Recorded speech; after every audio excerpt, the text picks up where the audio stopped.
Who's your best ever pound for pound signing? I think I know. Yeah, Parky. No one else has got as much pound on him. I ought to have been about fucking 80 million quid, really, if we're going pound for pound. No, best sign, I don't know. It's very difficult because I've over the years at different clubs.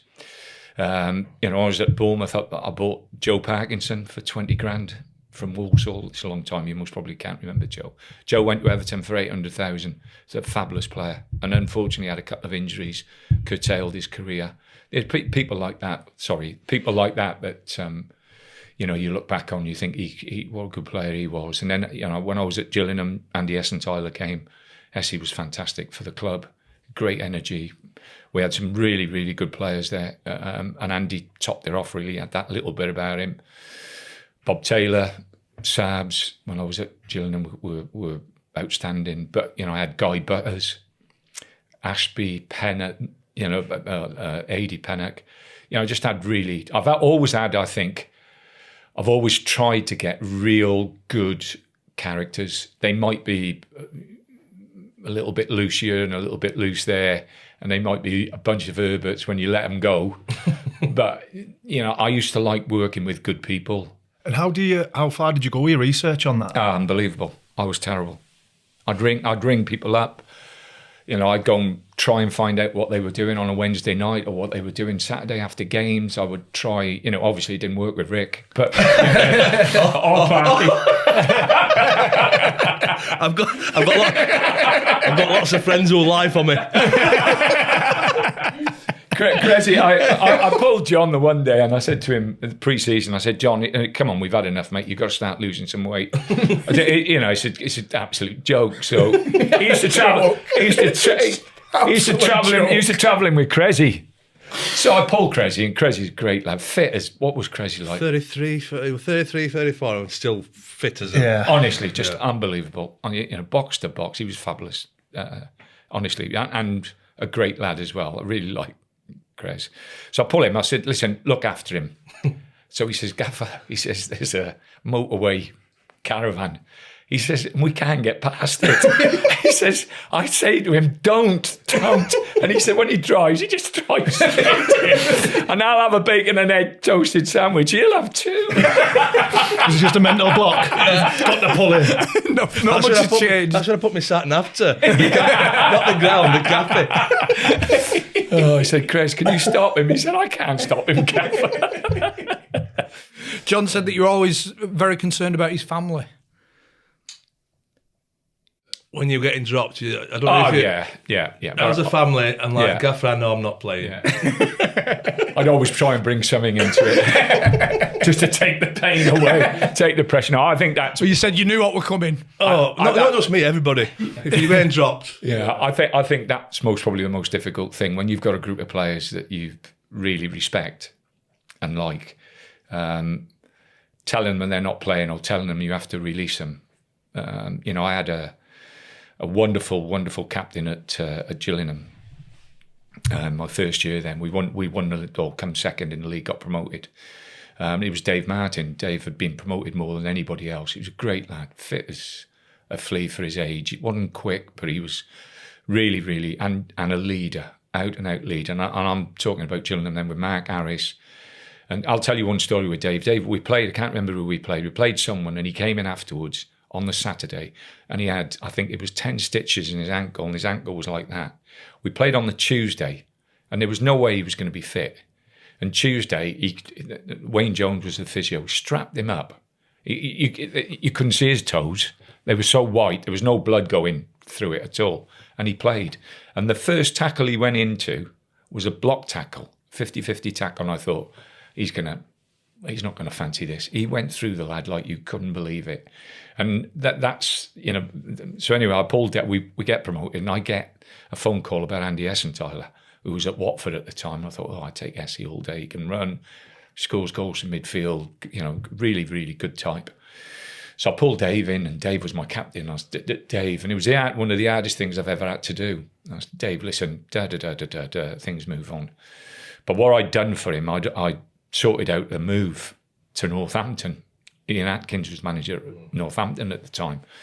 And I'd got Scally. Dave had a year left or 2 years left on his contract. I got Paul Scally to give him some money as well to go.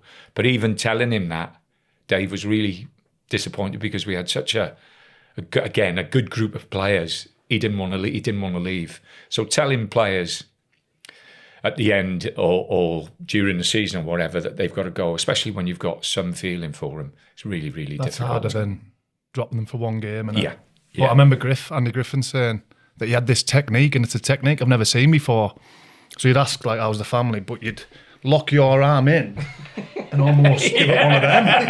It's unbelievable. You couldn't get out. I've got you now. I've got you. I was always worried about that right up. No, but it is, your management's difficult at most times. And it's, when you're doing that to people you respect and people you like. Harry was the best. Harry was unbelievable at telling people. You'd walk out of the room, as high as a kite with the lovely things he'd say about you.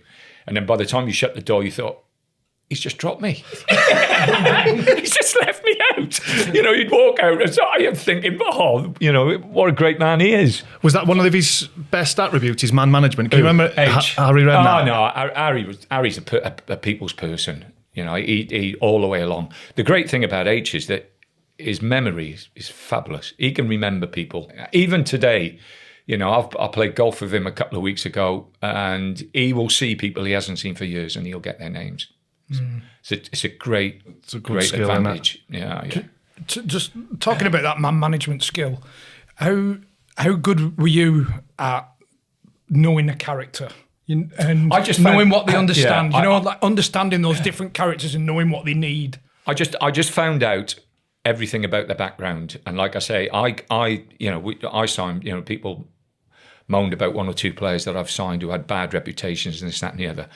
And I always thought, Jermaine Pennant, was fantastic for us when I was there. The 2 years that I had with Jermaine was fantastic. People had told me not to touch him with a badge pull and this, that, and the other. The fella had unbelievable ability. Yeah, keeping him focused and keeping him at it, yeah. But I thought Jermaine was a two-window player. So two windows, you get the best out of him, and then you'd have to move him on because he'd get complacent, he'd get set in his nice and comfortable ways, and that's when he would drop off. And I think there's players that you have, and you think, well, I can have them for 2 or 3 years or 2 or 3 windows. I can actually bring them up a level. It won't be consistent, but I can bring them up a level, and then try and move them on just before they tip over the edge. So you know that before you've even signed them? Yeah, there'd be players. Listen, there's players, and again, Packy will tell you, there's players that I signed at Stoke that I went, they're the bedrock of this club now for the next 10 years. That Houthi, Shawcross, Wheeland, John Walters, people like that. Crouchy was fabulous. People with great characters, but who could cope with that. Asmir, Begovic, Sorensen, really, really good characters, John, weren't they? They're really, really good people and good characters. And you think, I'm not getting rid of them. And I think that was this. I'm not sure whether it is today. That was the secret, a big secret of management. And management at a certain level is that you had the players, and then I'd recognise the ones that would drop off a little bit. Most probably the one of the best players I've ever worked with, Darren Fletcher, is absolutely, what a professional. He's just unbelievable, great player. But as a man, as an individual, great player, John. So he's coming up to a record number of consecutive appearances in the Premier League. And his form just dipped. And Fletch was like you, who was my boy when you were there? Ricardo. Ricardo. So I'd always have someone that the lads used to go, spoils him and he can get away with murder and this, that and the other. Anyway, Fletch was that. So we went into I think it was the game that he breaks this record, and he'd not played well for 4 games, and the other lads were, it was just that little bit of a feeling. Kempy had mentioned it to me. There's a little bit of, he's playing Fletch, and Fletch ain't doing this and ain't doing that. He dropped off a little bit. I didn't think he dropped off that much, but he dropped off a little bit. So I had to do something about it. So I pull him in on the Monday, sit him in my room, and I go, Darren, how do you think you've been playing?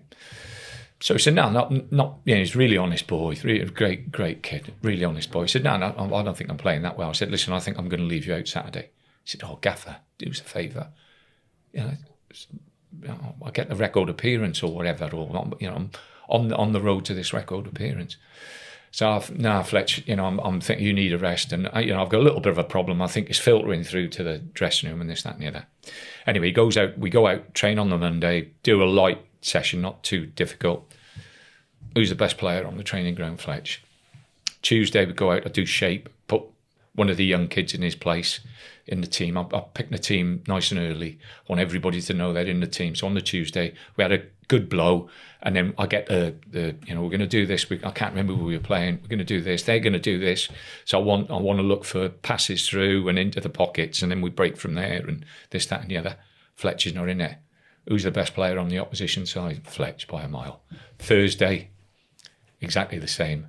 Now I told Kempy, I'm picking him Saturday, whatever happens. This was Monday before I have the meeting with Fletch. So I said, there's no way in a million years I'm going to leave Darren out. Not a chance. But I don't want him to know that. So, okay. So we went that way. And then on the Friday, picked the team, and I put Fletch in. And he's all demeanour. It was like a big sigh of relief, but all demeanour. And you know what? Best player? Fletch. Now, I could do it with him. I'm not sure I could have done it with anybody else at the club. Do you think other players, their heads are dropped knowing they're not playing? Yeah, and I think different characters as well. And we had some good players. We had some good players at West Brom. Johnny Evans was a fabulous player. Evans was a fantastic player.